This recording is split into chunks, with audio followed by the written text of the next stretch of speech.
These splatter guns are great. They're actually a modified sheep drench gun, and what they allow us to do is to deliver a measured dose of herbicide very accurately up to 10 metres away from where we're standing. They use a gas propulsion method, so we get extra distance.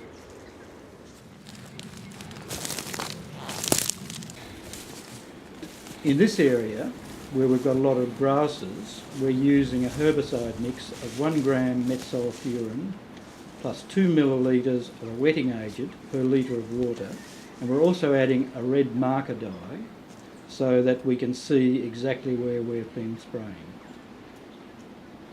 Just adjusting this so we've got a bit more cover, and I've got a little bit of a northerly breeze coming through here which will help me get it to go further.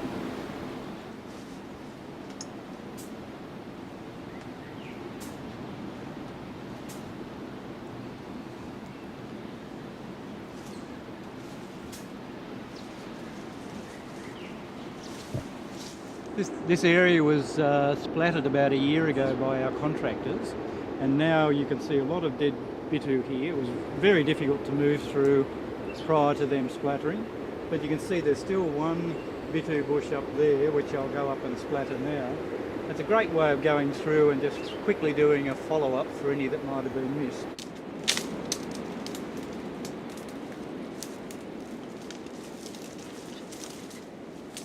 The advantage of the splatter gun is that it delivers the herbicide in large droplets, and the wetting agent helps it stick to the leaves.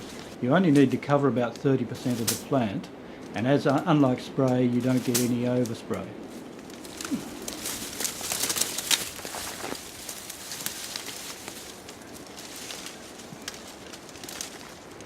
This is a great example of the bitou bush growing right next door to the myoporum, and they're very similar in the leaf form.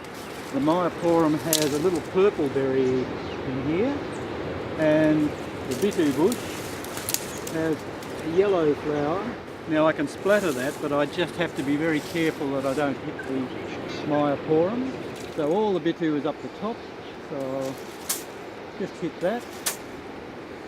There's a bit there, and that's enough to kill that bitou.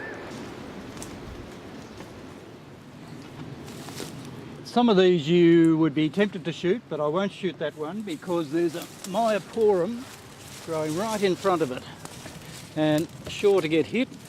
So this one I'll just have to get in and hand remove. And there was the myoporum right in front, so that would have been splattered. So you've got to be very careful, even though I'm pretty practiced at looking at bitou.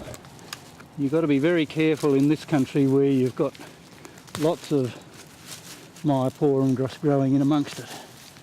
So sometimes you just have to get in there and hand weed. Okay, this is a great example of where this splatter gun is very effective. We've got a big banksia that's fallen on top of a fairly mature bitou bush, and for us to get in under there would take ages to climb in, find the stem and cut it and paint it, whereas this way we can just do that and it's done. Having splatter guns has enabled us to reach previously inaccessible areas such as steep slopes and cliffs. And over the last 4 years, our group's been able to do 180 hectares of dense bitou infestation spread along 3.5 kilometres of the coastline.